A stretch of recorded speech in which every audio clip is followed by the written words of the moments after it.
Hello and welcome. My name is Jennifer Regular. I am a soul-centered empowerment coach at Lighting the Path and also your host here for Wise Women Wednesdays. Today, I'm so excited to have Ruth Boydell here with me. Welcome, Ruth. She is here all the way from Newcastle, Australia. Welcome, Ruth. Thank you so much for having me, Jennifer.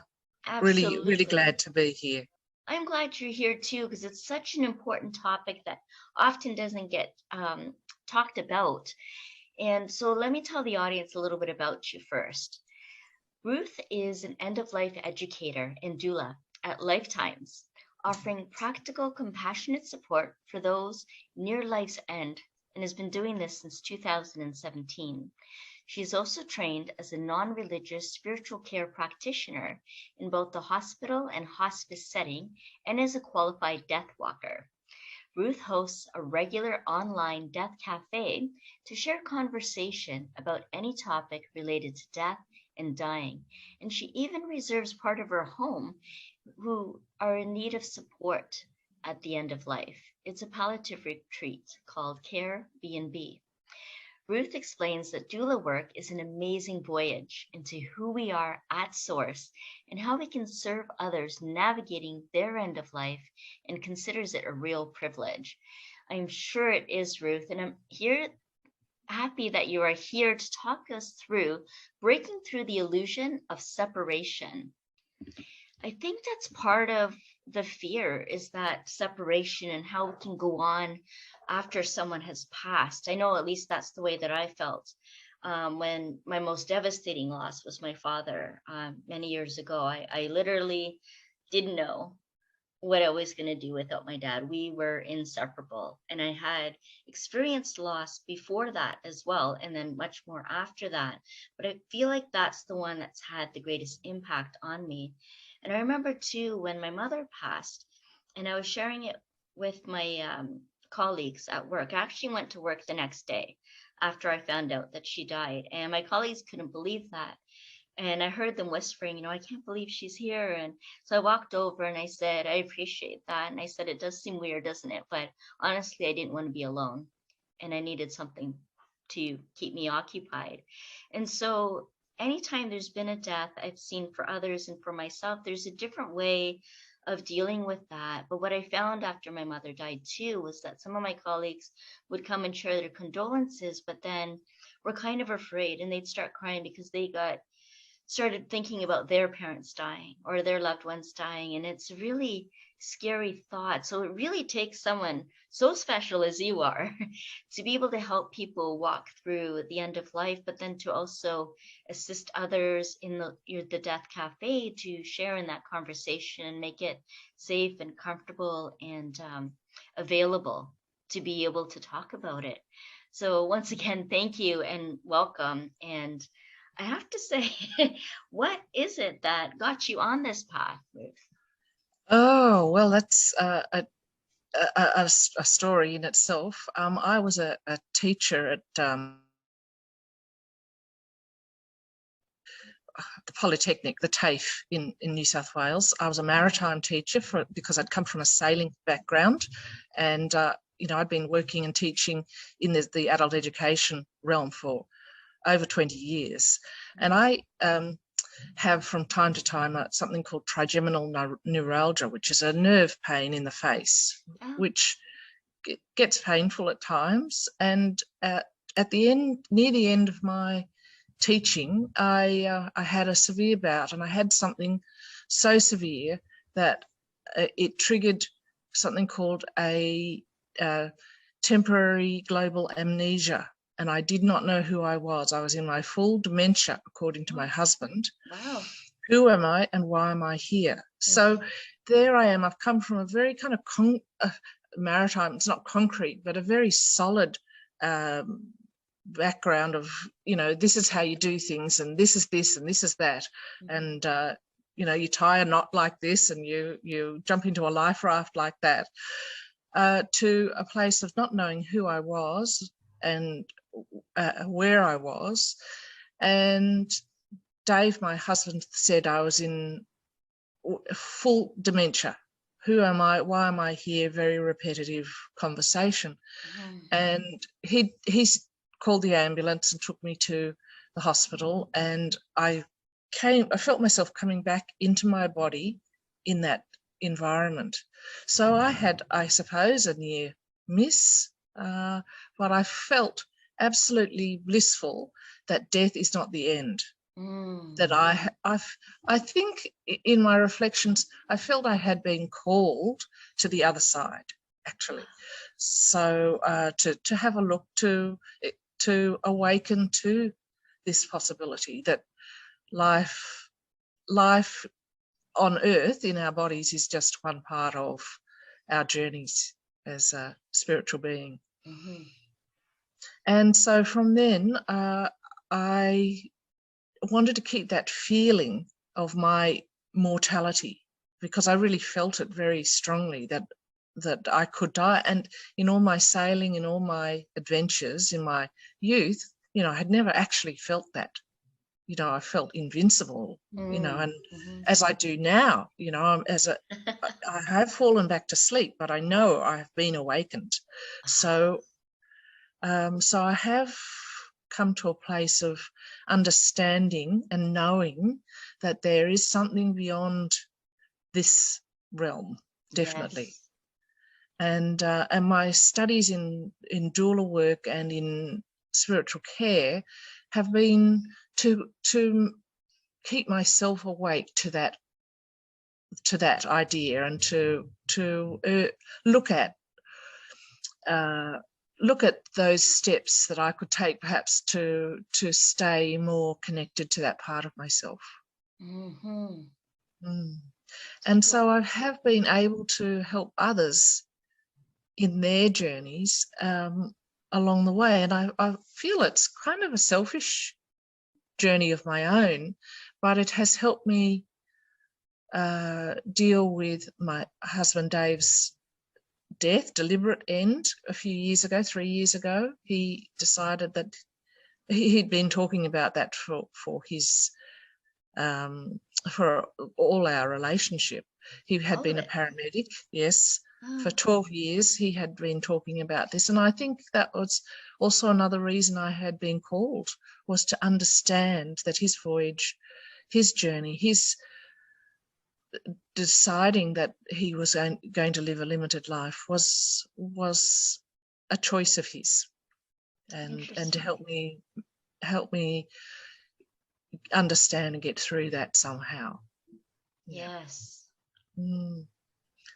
So I realized through my life I'd parked a lot of grief of my own. And I understand you're talking about wanting to be around people with your mum after your mum's death, because I found after Dave's death, I couldn't make a decision. So I just kept going in a direct line of doing what I had been doing, and keeping all the things in line, because it was easier not to make a decision to change. I can't change, who's booked into the care B&B, who's coming there, and I felt like I just had to keep that all rolling, because it was hard to decide in that grief space. Yes. And grief is a whole full experience. It's a voyage in itself, isn't it? To all the different emotions that we go through, and the memories, and the what ifs and now whats, and having to dream a new dream, because the way you thought life was going to be forever, well, that forever's come and gone now, right? And now there's this new life, this new way of being in this life. And your questions of when you're going through the dementia of who am I and where am I, like, people in waking life still ask that, right? Because we've gone unconscious, and we're just we go through even deaths and rebirths throughout our life as well. And that's true. Yes. And then us coaches and so on kind of are midwifing those processes, right, of those life changes and the transformation that happens. But through grief, I find there's, as you mentioned too, there's an awakening that happens, this blissful experience, this maybe the unknown becomes known, and then we get to see the expansiveness of all that exists then, and break through that illusion of separation. Because just by that very title and the topic, we know that there is no true separation, right? How do you conceptualize that? How do you explain that? How do I explain that? I just know. It's like a knowing. If I'm working as a pastoral care practitioner, I'm asking other people what their beliefs are. But if someone, as you've just done, asks me, I just know there's no, that we go on and we are part of we are the drop in the ocean. We are the candle in the dawn. We're just a very finite aspect of all that is. Right. And that is, that we're given the opportunity on earth, I think, to explore so much of what it is to be in a physical body, in so many ways, and yet and we get to feel things that we call negative emotions, but I think that's part of it, to feel those highs and lows and ups and downs, our feeling connected and disconnected. I think that's part of our earthly experience, but ultimately we are part of the whole. Yes. And you're right, it is a knowing. It's just, you just know. Right. And it's one of the channels too of our intuition, is that claircognizance, right? The clear knowing. And there's other ways that we take in the world too, through seeing or feeling or touching or sensing, in other ways through taste or smell. Like after loved ones passed on, people might smell. Alcohol and tobacco tend to be the most popular because they're most potent kind of smells, but also flowers like roses and lavender are really popular, and you can smell that, that scent, or you get a sense of someone's presence around you. So there's a real opportunity to access more of our intuition as well, which also helps us to know that there is no illusion of separation, because there's still that energy, the spirit, the presence of that person still around you, that may be very subtle, or it could be very potent, and that you just know. Sometimes people will feel, an embrace or a touch on the arm, or, something like that. So do you find that too, where there's like that, there's a way of developing intuition? Well, I'm actively wanting to develop my intuition, and I think just even being aware of that has helped me. I know my son, when 25 years ago, at age 4, said, "First you die and then you're born." If I had gotten curious at that time, more curious about it than going, "Oh, that was a kind of a spooky thing to say," I might have found out a little more, because I think children are very close to their other lives, or their spiritual source. Yes, their invisible friend. They're invisible friends, and many children experience that. Yes. And also the day before my Dave ended his life, I had someone in a public meeting come up to me and tap me on the shoulder and say, "I hope you don't mind me saying this, but they're telling me thanks." And I burst into tears, and I thought she was talking about the people that I'd supported as a doula up until then. But now, I think as I reflect on that, I think that was Dave's guides coming to help him home. Yeah, which is such a comfort to know that he was going to be looked after, and it was known, it was already known that was going to be his choice. Yes. Yeah. And so, as you said, it was a deliberate death. It was his choice. his to choice. leave this earth Yes, at that time. Mm. yes, yeah. And And I'd how, left him in the yeah. mornings. I had left him that morning. The following morning, he'd said goodbye to me, deeply 3 times. He kissed my hand. He really said a really beautiful goodbye. And I'd said goodbye to him a few times and not known what was in his heart and mind, because he couldn't tell me, for he was protecting me from knowing where his decision was lying. But yeah, I knew that day. I knew, and he'd double check what time was I coming home. And I just knew that, but I hadn't kind of tapped into what was said to me the night before as his support at that stage. So I just reflect on that, and I think it was known, and I wouldn't have let myself know on the day, but yeah, in reflection, I do. I did know. Yes. Yes. Yeah. Yeah. And there is a lot of reflection that happens after someone passes, isn't it? There's a lot of questioning and about, what did they say, or what did I say, and why did this happen? And, a lot of different questions. And then reflection too on the memories and the times that were shared, or wish had been more time that had been shared. And there's so much that goes on in someone's mind and through their heart after a loved one passes on. And so in your death cafe, what kind of things come up? What are people sharing about and talking about, or what is it that you facilitate in those cafes? Well, it can be very varied. We talk about all sorts of things about life, really.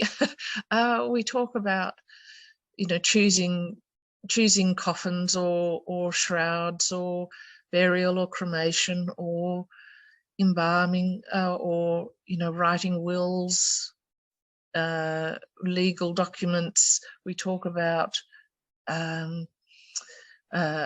what to tell children. We talk about voluntary assisted dying. We talk about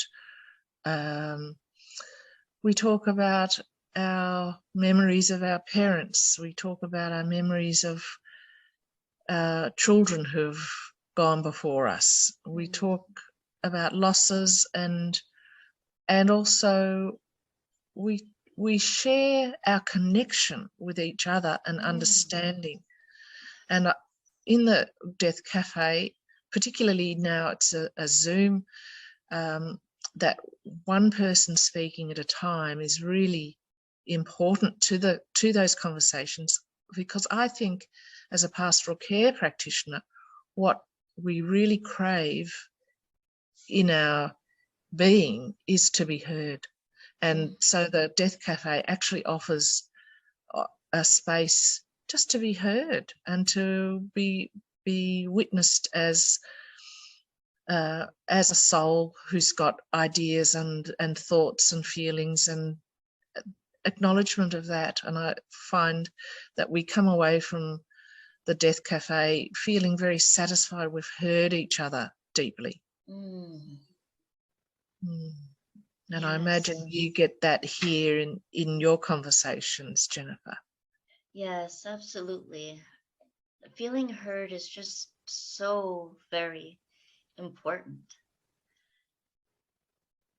In my experiences in the hospice, to sit and simply listen to someone, and for them to feel safe enough to share a story that's of deep meaning to them is a gift. It's an expression of love to them and from them, because sometimes they can share it with a stranger, and not a trusted stranger, but not with a family member. Sometimes their stories just need to be heard by someone.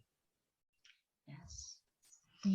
And so there's a couple of different roles that you have in your doula work. You mentioned about the pastoral care, spiritual care, and yes. then, and of course, an end-of-life educator as well, and then the facilitator.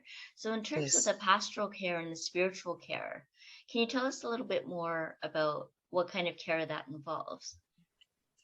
So the care involves really deep listening and reflecting on, certainly in my training, there was a lot of self-reflection that needed to be done, but to understand how we resonate with people who have a story, what triggers my story back at me, and what is their story, and what's in between, what intuitive part is in that, when I ask them a question about something and they kind of, you can see it's kind of triggered something for them that's part of that conversation. So having enough space in myself to know the right questions in the moment. I like that you said that, having enough space in yourself, because self-care, self-love, the self-compassion, the soul care is also very important in this Yes. work, right? You're doing so much and Yes. holding so much space, time, and presence with someone, Yes. that it's important to stay resourced yourself. And you mentioned about the connection of source too, that it really deepens our connection with source, because it deepens our connection with who we are, and the us that is holding that space for someone. Yes. And also the source of knowing that, breaking through that illusion of separation again, that it's always available and always accessible. It just might not show up in the way that we're used to or expect it. And there's more to life to live from the other side, and in different ways, and so on. And you also mentioned the role of a death walker, which I love the name for some reason. That really intrigues me. Can you tell us a little bit more about that and what that means? Well, the DeathWalker training that I've done is run by a woman in Australia called Zenith Virago, and she's basically, the work is doula work, but she is particularly interested and focused on the ritual and ceremony of that work. So she is a great facilitator and leader of beautiful ceremonies and acknowledgements of the deaths of people, particularly in her community. She runs a lot of public events, and also because she lives in a small community, I suppose any death is a community event, right, as well. Yes. Yeah, and to acknowledge that, and the power of the ritual to take people into their grief in the ceremony and then bring them out of it as well. So it's she has a great skill, and I've done some of her trainings and appreciate what that does, that we are allowed to grieve. Yes. Grief is nothing to suppress or say it should be done in a certain length of time. Grief Absolutely must be felt. And there's different ways to speak about it and share about it and move through it. Just as you were speaking, I was reminded of something I did years ago that I actually forgot about, when I facilitated a Journey into Grief workshop. And in that workshop, I used to have my work in the healing arts. So one of the things I did, I had this heart chakra crystal bowl, and it was almost like a huge upside down wine glass that you play. And then I'd have people lie down after the conversation, after moving through the mind and intellectualizing parts of the grief. Then they just sit, and the sound was so healing and nourishing, and just brings up more and allows those emotions and the grief to move through the body and to settle in and to heal what might feel broken at the time. And then we did what was called a soul collage, where people would, it's almost like a vision board, but not really. You're putting And it's not with words, except one time someone did use words, and she explained the reason why she filled up her board with all the words that made her collage out of words was because her and her mom were all about talking and having conversations. And so that represented not what the words said, but just the conversations that they would have.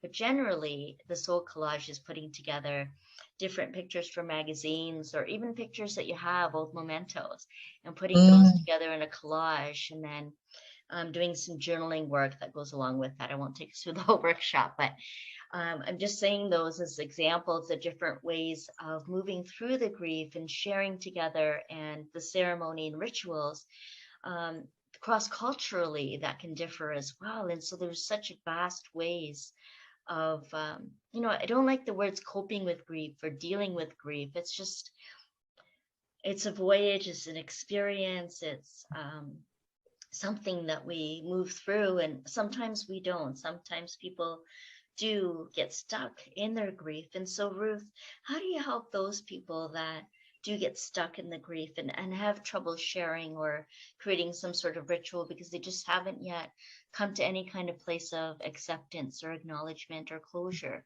around the death? How do you help them? Well, I haven't, I don't know that I've come across anyone that hasn't been able to deal with it, in so much as we don't, the grief never really goes. No. Because even with the loss of a parent, way back, or we still miss them, we still grieve for those people. I know my brother died nearly 30 years ago, and I parked that for a long time because it was hard to feel it. But he's been coming into my life a lot more now. And how does he show up? He shows up. I often say his name instead of another brother. But he's come to me in just photographs that all of a sudden, oh, there's a photograph, or there's a I just reflect on my own life, and there he comes into it in aspects and parts of it that we spent a lot of time together. So I know there's more work to be done for me in that, and it's not that I don't think I'll ever get over it. I don't think there's any. I think we live with people for a long time, and they're in us. They're connected to us. Yes, for the continuation of them. With a continuation of, in some way, whether it's in our hearts or in our DNA or in just in our mind. If it's only in our minds, that's still really valuable to know that they're still there. And whether they come to us, as you say, in smells and birds or feathers that fall in front of our eyes, and oh, thank you for that message. I feel Dave around the house still. He's still very strongly there. So and when people say they don't recover, I know numbers of people who still grieve very deeply for the loss of a child, or the loss of a partner who's gone too soon, unexpectedly or whatever. And it is a hard thing to imagine that you've got your life running ahead of you, and then they're not there, particularly if you've put a lot of hopes and wishes into that future life. Yes. But being in the present and knowing that the world is changed, that's what it is, and understanding that is something. Well, it's more than understanding; it's feeling it, I suppose. Feeling that that change, and being able to adapt to change in some way. Yes. Yes, and explore what else is possible, and know that life does continue here and beyond. Here and beyond. Here and beyond. Yes. And so, Ruth, Ruth, if people do want to connect with you and maybe come to one of your death cafes, which is offered on Zoom, so Yes, online, so it's accessible yes, to just about anyone that would have the internet connection. yes. So how can they get a hold of you to be a part of that, or to find out more about your doula services and end of life ceremonies or offerings that you have? Yeah, so they could contact me through my website, and that is lifetimes.net.au. Perfect. lifetimes.net.au, and I've got a Facebook page. I've got a Death Cafe Newcastle, Australia page, so they could have a look at the Facebook group. But they could contact me directly, and I can certainly send them. I have a little newsletter called the Deathly News, so I could send them the newsletter, and then they would have the calendar of all the events that I can run. Okay. Oh, fantastic. And we'll have those links in the show notes as well for people to click on, so you can always go in there. Ruth, it's been such a pleasure and an honor to speak with you today. I'm so grateful that you came and zoomed in all the way from Newcastle, Australia, while I'm in Victoria, BC. Thanks to Zoom. Thank you so much for being here and sharing with us. Thank you so much. Really appreciate being able to talk to you and with all the listeners too. Thank you. Absolutely. Yes. And thank you to all the listeners, all of you who've been watching. I honor you, and thanks so much for being here. Join us again next week on Wise Women Wednesdays.